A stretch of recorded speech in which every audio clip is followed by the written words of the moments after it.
Guys, and welcome back to another video. Today we're going to be going over a Donald Trump versus Joe Biden rematch in the 2024 election. If Donald Trump does choose to run again, which he looks like he's pretty serious about it. He did have a Fox News interview, and pretty much Donald Trump is looking very seriously as running. But still, Ron DeSantis leads in the polls when it comes to cents per share. So it's not going to be as easy. Let's take a look at predict.org. These are going to be betting odds. Still, Ron DeSantis leads at 25 cents per share to Donald Trump at 22, Nikki Haley at 10, Mike Pence at 7, Kristi Noem at 7, Mike Pompeo at 6, Ted Cruz at 6, and Tim Scott at 6. Obviously, this might change. It probably will change.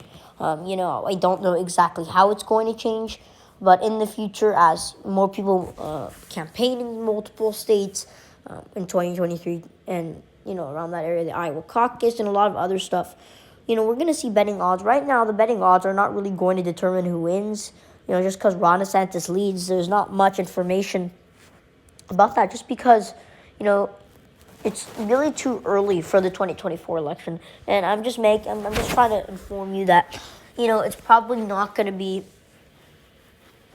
that competitive. It's going to be more competitive than 2020, and I think Donald Trump could be a candidate, and I know, and I just don't see Donald Trump winning the election if he is the candidate in 2024. He might win the nomination, but he's not going to win the election, and I think the GOP should definitely be worried about that. Because if Donald Trump does, win the nomination, then he's probably not going to win the election because of his approval rating and a lot of other factors. He's not popular anymore, and usually presidents do worse when they lose an election and then they come back. So, yeah, we'll get into the video. I hope you guys enjoy. Subscribe to this YouTube channel. Click that like button. And comment down below for any suggestions. And also click that bell to receive notifications. Just do me one favor, go and subscribe to my other channel. This is a new channel I created just for election predictions. My other channel is Official Politics. I haven't posted there in a few weeks. This is probably going to be my main channel now. Just because, I feel like election predictions, have really high demand on that channel, and I want to be more specific on what type of political videos I will be making. So let's get in. Music270.com. If you guys have any suggestions when it comes to websites to create election predictions, comment down below. Let me start by filling in the states for the Democratic candidate, in this case, Joe Biden. And these are going to be, obviously, the West Coast, California, Oregon, Washington, and Hawaii. And then he's also going to I'm going to include Colorado and New Mexico, but not Virginia. I think Virginia will be decided by under 15 percentage points. I use criteria sometimes to 10 or 12 percentage points.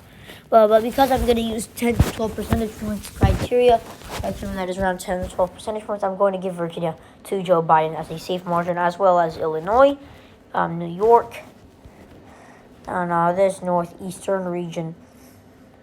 So that puts Joe Biden at 207 electoral votes. And I'm also going to give him Maine's 1st district. That was decided by more than 20 percentage points in 2020. So definitely a safe district. So that puts Joe Biden at 208. States the following for Donald Trump. Now, I'd like to mention, I think Kamala Harris will be Joe Biden's vice president. Donald Trump could be Tim Scott. I'm considering Tim Scott. It could be Laura Trump. I will make a video on that. But probably I'm not going to give him Indiana safe because, with this criteria, I would. But, the reason is because Mike Pence is not showing signs of support. Probably not going to be his VP anymore. But I'm still going to give it to him safe, as well as West Virginia and South Carolina, because I like to, use a 10% for safe margin. Some people use 15, but I just think anything above 10% is safe. I don't think it needs to be up to 15. I'm also going to give him Utah, Alaska. I'm actually going to keep Alaska and South Carolina likely. They're not safe states. They're under. South Carolina probably could be a safe state considering Tim Scott, but I'm going to have Alaska likely for Donald Trump. 122 safe states for Donald Trump. Actually, let me remove Nebraska's 2nd district, 121 safe for Donald Trump. And likely states, as well as for Joe Biden and Donald Trump. Let's start off with likely states for Donald Trump. I'm going to give him the states of Iowa. Iowa was decided by 9.4 in 2016, about 8. But there's no... the reason I always put Iowa ahead of Ohio when it comes to the percentages. And I'm starting to do that because I realize that Iowa doesn't have that. It doesn't have as many big cities, and obviously doesn't have that African-American turnout. That's why, obviously Obama was still able to flip the state of Iowa because white voters turned away from Mitt Romney and John McCain. But I'm still going to give him, I think Ohio is going to be smaller than Iowa. I'm still going to give that to him. Because of this criteria, I'm saying more than 7 percentage points. I think Ohio would be probably more than 7 percentage points. So I'm going to put that likely. I think it's going to be around there, 7 or 8. So that's for Donald Trump. Alaska as well, it was decided by 10 percentage points. South Carolina could be a possibility, but not, I don't think it's going to be decided by under 10. Because it was decided by 11, 12. So I don't think it's going to be decided by under 10. Alaska, going to be by under 10. It was decided by 10.1 in 2020. So I think that's going to be a likely state. Probably Donald Trump not doing well in Alaska. I made a video about Alaska shifting to the left. Go check that video out on my main channel. Now, that is it for likely Donald Trump states. I'm also going to include Maine's 2nd district. By leans or likely margin, I'm going to say it's going to be under 7 percentage points. So probably going to go in the leans. So that's 147 for Donald Trump. Likely states for Joe Biden. The state of Minnesota is going to be likely. It's 9 electoral votes. It's probably going to be a likely state for Joe Biden. I'm also going to give him the state of New Hampshire. Donald Trump does not do well in New Hampshire. So I'm going to give that to him, as well as the at-large state of Maine. To Joe Biden. That's it. 223 to Joe Biden. Now let's add lean states for Donald Trump. I'm going to give Donald Trump the state of Texas. I think, Texas could be competitive because Joe Biden could perform well with Hispanics.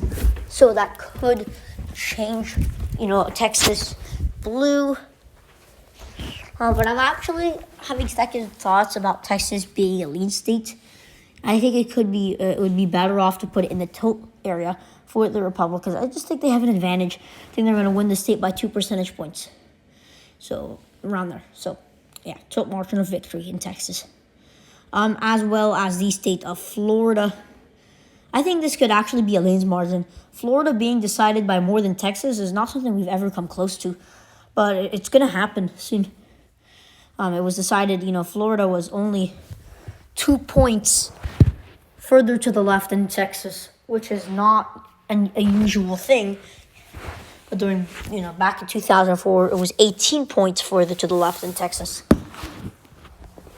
So definitely not something usual, but yeah, I'm going to put Florida leans, so being, more than 2 percentage points. And Texas being under, around 2.5 percentage points. So probably, I don't know if that would be considered lean or tilt, just depending on the criteria. And in Georgia, actually, let's move on to lean states for Joe Biden. For Joe Biden, I'm going to give him the state of Michigan leans.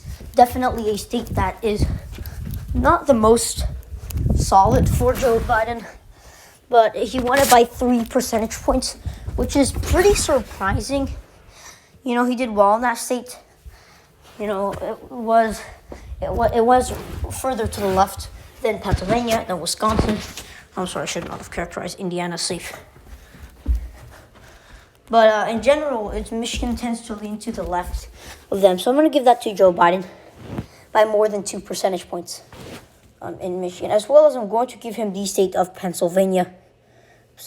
I'm going to give Joe Biden the state of Pennsylvania. I think it's going to be more than 2 percentage points. It was decided by 1.2.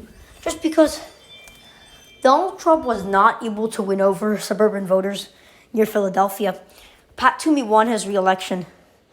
And the reason he was able to win his re-election over and over is because he was able to flip the areas near Harrisburg, Center County, and in general, just the Philadelphia suburbs.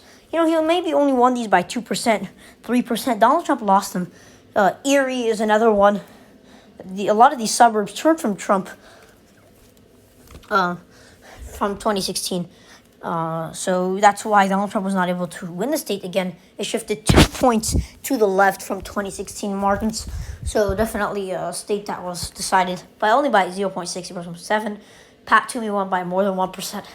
But he was able to do that by winning the suburban counties near Philadelphia. So I'm going to give that to Joe Biden.